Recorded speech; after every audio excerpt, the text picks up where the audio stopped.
They said she was nothing more than a punchline, a cruel jest written on parchment and sealed with a mocking laugh. Yet, standing there amidst the swaying prairie grass, with the golden hour sun igniting the hidden copper tones in her dark hair, she looked like the only absolute truth he had ever encountered.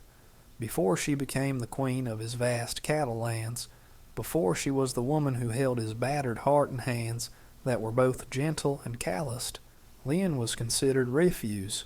She was the shadow lingering in the corners of crowded rooms, the subject of whispers behind silk fans, the girl whose dowry was shame and whose future was a question mark that no one cared to punctuate.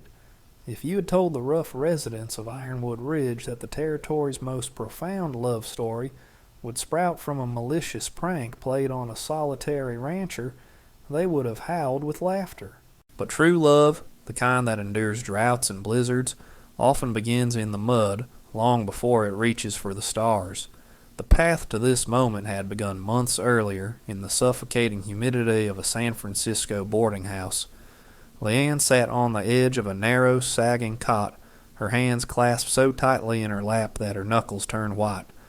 The walls were paper-thin, allowing the sharp, transactional voice of her uncle to bleed through. He was negotiating her future as if she were a sack of spoiled grain left out in the rain.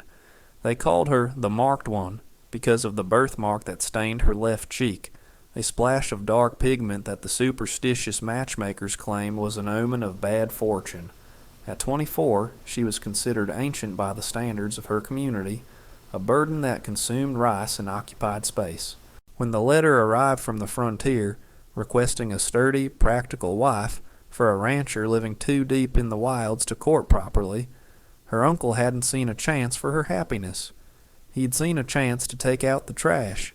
Leanne remembered the burning sensation of tears she refused to let fall when her cousin, a girl with flawless porcelain skin and a venomous tongue, had giggled while packing Leanne's meager trunk. They had sent a portrait to the rancher, but it wasn't of Lynn. It was a painting of her younger, conventionally beautiful sister, a deception calculated to ensure the rancher would pay the train fare. It was the ultimate humiliation. They were shipping the ugly girl to a man expecting a beauty, setting her up for a rejection that would leave her stranded in the unforgiving wilderness. As she boarded the train, clutching a small satchel containing her only treasures, a mother-of-pearl comb and a battered book of ancient verses, Lynn felt a hollowness in her chest. She was traveling hundreds of miles to a man who would likely take one look at her face and cast her to the wolves. The rhythmic clacking of the train wheels against the iron tracks seemed to chant a mantra of her own insecurity. Unwanted, unwanted, unwanted. She watched the landscape shift from the cluttered, foggy city to the rolling, endless green of the frontier spring, her heart heavy with the dread of the inevitable reveal. The station at Ironwood Ridge was nothing more than a raised wooden platform, floating in a sea of churning mud and new spring grass. The air smelled of wet earth, sagebrush, and pine resin, a sharp contrast to the salt and coal smoke of the city she had left behind. Leanne stood beside her trunk, the wind whipping stray strands of black hair across her face, stinging her eyes. She pulled her scarf tighter, attempting to obscure the mark on her cheek, though she knew in her heart it was futile. The train hissed and groaned as it pulled away, disappearing around a bend, and leaving her exposed in the vast open silence of the west. She felt infinitely small, a speck of dust in a world that was too wide and too wild. She scanned the horizon, her pulse hammering a frantic rhythm against her ribs. Then she saw him. He was a mountain of a man, seated atop a massive bay horse that pawed restlessly at the muck. John leaned forward, resting his hands on the pommel of his saddle, his face obscured by the brim of a weather-beaten hat. He was not the elderly, desperate invalid she had pictured. He was in his prime, though his face bore the weary, etched lines of a man who had survived too many hard winters and buried too many dreams. He had shoulders broad enough to carry the world, and a jawline that looked carved from granite. He dismounted with a fluid grace that contradicted his size, his boots sinking into the soft ground as he strode toward her. Leanne held her breath, bracing herself for the flinch, the sneer, the angry demand for a refund. John stopped 3 feet from her, his piercing blue eyes narrowing as he assessed her. He pulled a crumpled letter from his vest pocket, glanced at it, and then looked back at her. The silence stretched, thick and suffocating, heavier than the humid air. He didn't yell. He didn't crumple the letter and throw it in the mud. He simply let out a long, tired sigh, the sound of a man accustomed to life dealing him a losing hand. "You're not the woman in the picture," he said, his voice a deep, gravelly rumble that vibrated in her chest. It wasn't a question. It was a statement of cold fact. Leanne lowered her head, shame burning her neck like a brand. "No," she whispered, her voice barely audible over the whistling wind. "I am not. My uncle. It was a trick." She waited for the explosion, for the rage. Instead, John just rubbed the back of his neck, looking past her at the empty tracks. "Well," he said finally, his tone devoid of warmth, but also lacking cruelty. "Train's gone. Won't be another one for a week. Can't leave you standing here." He grabbed her heavy trunk as if it were filled with feathers, hoisting it onto his shoulder. "Let's go." The wagon ride to the ranch was an exercise in agonizing silence. Leanne sat stiffly on the wooden bench, her hands white-knuckled as she gripped the side rail. The landscape was breathtaking, rolling plains of emerald green dotted with the vibrant purples and yellows of spring wildflowers, framed by distant snow-capped peaks, but Leanne could hardly see it through the haze of her own anxiety. Every jolt in the road sent a shock through her spine, mirroring the jarring reality of her situation. She stole covert glances at John. He drove with a steady, practiced hand, his eyes fixed on the horizon. He seemed entirely self-contained, a fortress with no doors. She wondered what he was thinking. Was he calculating the cost to send her back? Was he seething with silent anger? John, for his part, was not angry, merely resigned. He had needed help, someone to manage the house, to cook, to help him keep the encroaching darkness at bay. He had sent for a wife because it was the practical thing to do, not because he harbored any illusions of romance. The deception with the picture annoyed him, yes, but looking at the woman beside him, he felt a strange pang of pity. She looked terrified, trembling like a trapped bird. He noticed her hands. They were red and chapped, not the soft hands of a pampered parlor doll. She had worked, that was something. And the scar on her face? He barely registered it after the initial surprise. He had scars of his own, mostly on the inside where no one could see them. They turned off the main road onto a rutted track that led toward a cluster of buildings nestled in a valley. The ranch house was large but neglected, the paint peeling like dead skin, and the porch sagging on the left side. Weeds grew tall around the steps, fighting for dominance with the struggling, choked garden. It was a place that lacked a woman's touch, a place that screamed of loneliness. As the wagon came to a halt, a small figure darted out from behind the barn and then quickly retreated. John stiffened slightly. "That's Daisy," he said gruffly, climbing down. "My niece. She don't talk much. Don't expect her to." Leanne climbed down, her legs shaking from the ride and the fear. She looked toward the barn and saw a small face peering out from the shadows, a little girl with tangled hair and wide, fearful eyes. Instinctively, Leanne's expression softened. She forgot her own fear for a second, offering a small, sad smile to the child. John saw the exchange, saw the way Leanne's face transformed when she looked at the girl, and for the first time, he wondered if maybe this mistake wasn't a total catastrophe after all. The interior of the house was a testament to bachelorhood and grief. Dust motes danced in the shafts of late afternoon sunlight that pierced through grime-streaked windows. Piles of unwashed laundry occupied the armchairs, and the kitchen table was cluttered with old newspapers and dirty dishes. It smelled of stale coffee, wood smoke, and deep neglect. John carried her trunk into a small spare room off the kitchen. "You sleep here?" he said, setting it down. "I'm down the hall."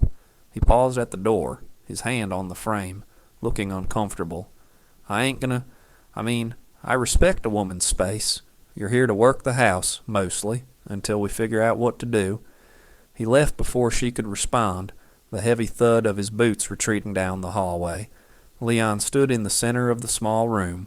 It was sparse, a narrow iron bed, a chipped wash basin, and a chest of drawers, but it was clean, or at least cleaner than the rest of the house. She went to the door and found a sturdy lock. She stared at it for a long moment, then left it unlocked. If he had wanted to hurt her, he could have done so miles ago on the empty road. She trusted his indifference more than she trusted false kindness. She unpacked her few belongings, placing the book of poetry on the nightstand. It felt like an anchor in a storm. That night she lay awake listening to the sounds of the old house settling, the creak of timbers, the wind sighing through the eaves like a lost spirit. She heard John pacing in the main room, a rhythmic, restless sound. She thought of the little girl, Daisy, whom she hadn't seen since they arrived, a child who didn't speak, a man who didn't smile, and a woman who wasn't wanted. They were a trio of broken things, thrown together by a cruel joke. Yet as she pulled the quilt tighter around her shoulders, Leanne felt a spark of something that wasn't quite hope, but was perhaps determination. She was here. She had a roof over her head, and she had hands that knew how to work. If she was to be sent back, she would leave this place better than she found it. She would not be a ghost in this house. She would be a force. Morning arrived with a pale, washed-out light and the chatter of scrub jays. Leanne rose before the sun, dressing quickly in her simple cotton work dress. She tied her hair back severely, exposing the marks she usually tried to hide. There was no point in vanity here. She went to the kitchen and assessed the damage. It took her an hour to scrub the table and the stove. Heating water on the fire she coaxed to life. She found a sack of flour, some eggs, and a slab of cured bacon. By the time John walked into the kitchen, rubbing sleep from his eyes, the smell of fresh biscuits and frying bacon filled the air, chasing away the stale odor of the past. He stopped in the doorway, stunned. The table was set. The floor was swept. Leanne stood by the stove, turning the bacon with a fork. She looked up, her expression guarded. "Breakfast?" she said simply. John sat down slowly, as if afraid the vision would vanish. He took a bite of a biscuit, hot and flaky, and closed his eyes. It had been years since he'd woken up to a hot meal he didn't have to cook himself. He looked at Leanne, really looked at her, seeing the strength in her spine and the capability in her hands. "Thank you," he rumbled. It was a small offering, but it was a start. The first week fell into a rhythm that was as exhausting as it was predictable. Leanne waged war on the grime of the house, scrubbing floors until her knees bruised and her hands grew raw. She washed curtains that hadn't seen water in a decade, hanging them on the line where they snapped in the crisp spring breeze like flags of surrender. She cooked stews with whatever she could find in the pantry, using herbs she found growing wild near the creek to add flavor to the bland supplies. John was gone before dawn and returned after dark, smelling of horses and sweat. They spoke little, their conversations limited to the necessities of the household. "We need more flour. The fence in the north pasture is down. Supper is ready." But there were cracks in the wall of silence. One afternoon, Leanne was in the yard, attempting to stake up some tomato plants that had been trampled by a stray dog. A neighbor, a man named Barlow, with a sneer etched permanently onto his face, rode up to the fence. He laughed when he saw her, spitting tobacco juice onto the clean laundry she had just hung. "So this is the mail-order bride?" he called out, his voice dripping with malice. "Gene must be desperate, taking in damaged goods like you. Heard you was a joke sent from the city." Leanne froze, her hands clenching the garden hoe. She stared at the dirt, refusing to give him the satisfaction of seeing her tears. Suddenly a shadow fell over her. John had come up from the barn, silent as a storm cloud. He didn't look at Leanne. His gaze was fixed on Barlow with a terrifying intensity. He rested his hand on the fence post, his knuckles white. "Right on, Barlow," John said, his voice low and dangerous, like thunder rolling in the distance. "Unless you want to discuss my business closer up." Barlow's smile faltered. He muttered something under his breath and spurred his horse away. John watched him go, then turned to Leanne. He didn't offer comfort, didn't touch her, but he picked up the laundry basket that had been knocked over. "I'll fix the gate," he said, "so the dogs don't get in." It was the most he had said to her in days. It wasn't a declaration of love, but it was protection, and for a woman who had never been protected a day in her life, it felt like the earth shifting beneath her feet. The weeks bled into a month, and the tenuous peace within the ranch house began to shift into something warmer, largely due to the small, silent shadow that was Daisy. For the first few weeks the child had been a ghost, snatching food from the table when no one was looking, and vanishing into the haylofts of the barn at the first sign of movement.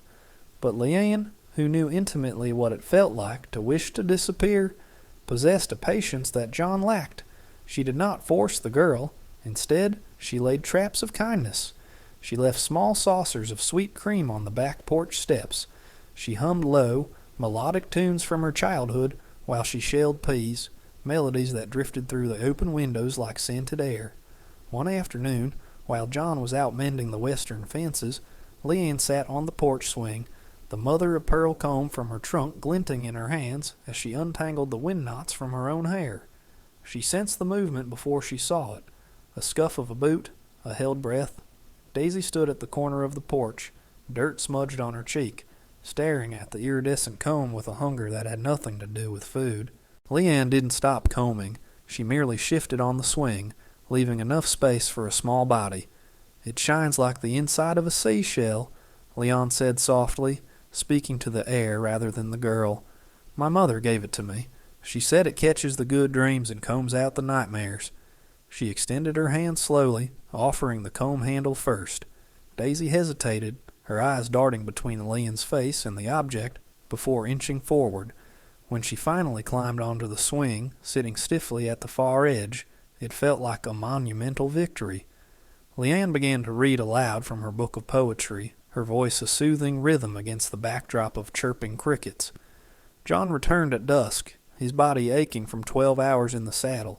As he led his horse toward the barn, he stopped dead in his tracks. The scene on the porch arrested him, seizing the air from his lungs. Leon was singing softly now, and Daisy was asleep, her head resting heavily in Leon's lap. Leanne's hand was stroking the child's matted hair, smoothing it away from her forehead with a tenderness that John hadn't seen since his sister passed. He stood in the shadows of the barn, hidden by the twilight, and felt a cracking in the armor he had welded around his heart. He had brought Leanne here to work, to be a practical solution to a domestic problem. He hadn't expected her to become a sanctuary. Watching her gentle profile against the fading purple light, he realized with a jolt of shame that he had never asked her about her own dreams, or what nightmares she was trying to comb out of her own life. The spring rains arrived with a vengeance the following week, turning the dusty roads into impassable rivers of mud and trapping them inside the farmhouse.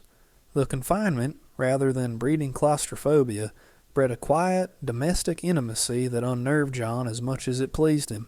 The storm raged outside, lashing against the windows with wet fury, but inside the kitchen was a warm, yellow-lit haven. Leanne sat by the fire, mending one of John's flannel shirts, while John cleaned his tack at the table. The silence between them had changed. It was no longer a wall, but a bridge. The rhythmic sound of the needle-piercing fabric and the soft scrape of leather polish created a hypnotic, peaceful cadence. "You have good hands," John said suddenly, his voice rougher than he intended. He didn't look up from the bridle he was polishing, but his knuckles were white.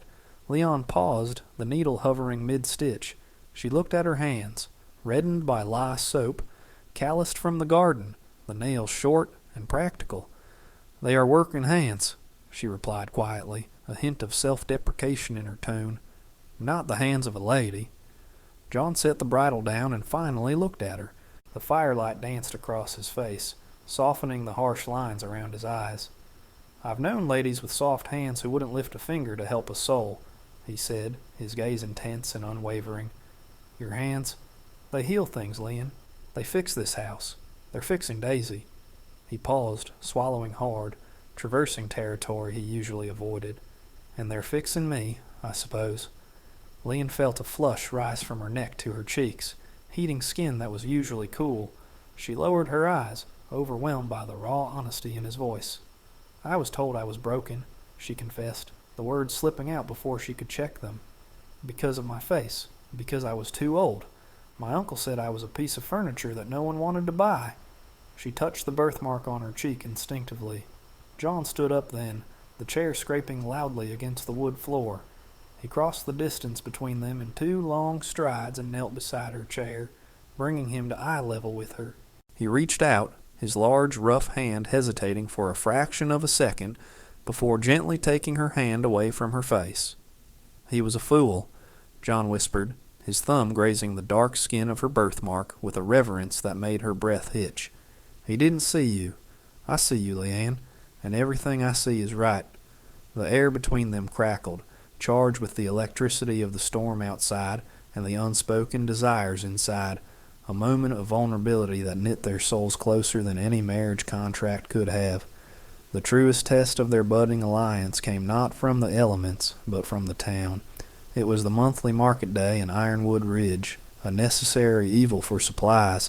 Leanne had tried to excuse herself, terror tightening her chest at the thought of the stairs, but John had insisted. "You're part of this ranch," he had said, not as a command, but as an inclusion. "We go together." The ride into town was tense. Leanne wore her best dress, a simple navy cotton that she had starched until it was crisp, but she felt exposed. As they guided the wagon down the main thoroughfare, heads turned. Whispers rippled through the crowd like wind through dry wheat. The women, gathered in tight circles outside the general store, made no effort to lower their voices. "That's the one," a woman with a pinched face hissed to her companion. "The mail order joke. Can you believe he actually kept her? Look at that face. Must be desperate times at the ranch." Leanne kept her chin down, staring at her hands folded in her lap, her knuckles turning white. She wished the earth would open up and swallow her whole. Every giggle felt like a lash. Every sidelong glance felt like a stone thrown.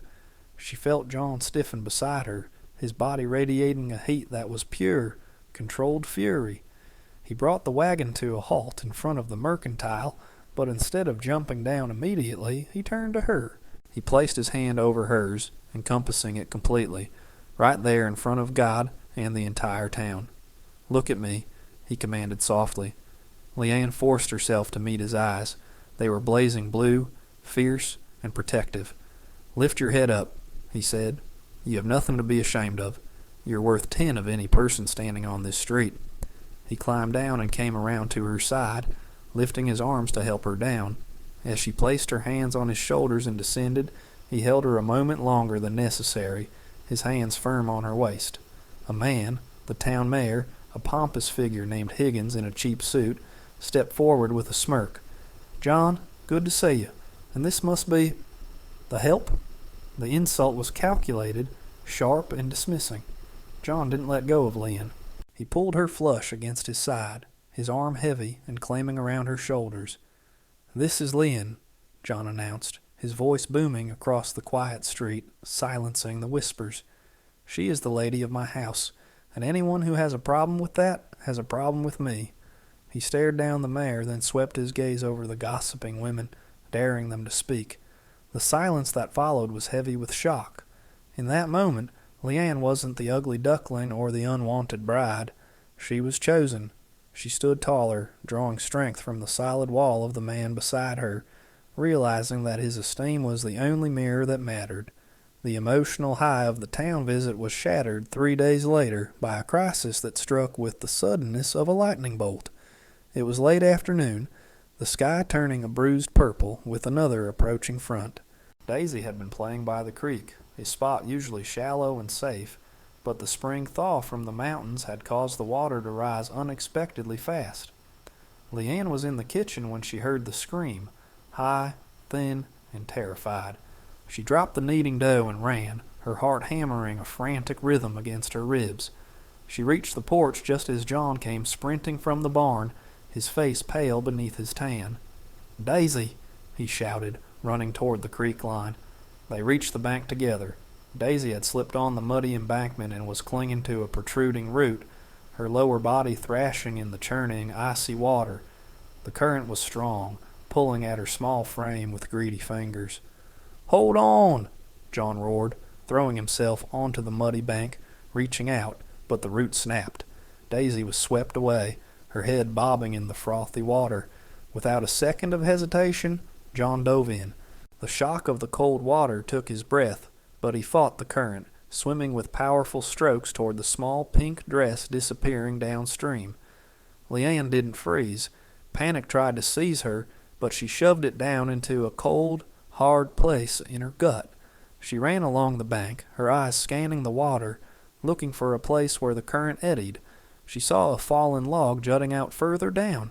She scrambled over rocks and through briars that tore at her dress and skin, ignoring the pain. She climbed onto the slick log just as John, holding a sputtering Daisy, was slammed against a rock by the force of the water. He was struggling, the weight of his boots and the child dragging him down. "John!" Leanne screamed. She lay flat on the log, extending her arm as far as she could. "Grab my hand." John, gasping for air, saw her. He pushed Daisy toward her. Leanne grabbed the back of the girl's dress, hauling her up with a strength she didn't know she possessed, dragging her onto the safety of the log. Then she reached back for John, their hands locked, his freezing and wet, hers scraped and bleeding. She pulled, leveraging her weight, and he found his footing, scrambling up onto the bank, collapsing beside her in the mud. They lay there in a tangle of limbs, gasping, shivering, the adrenaline crashing through them. Daisy was crying, a wailing sound of life.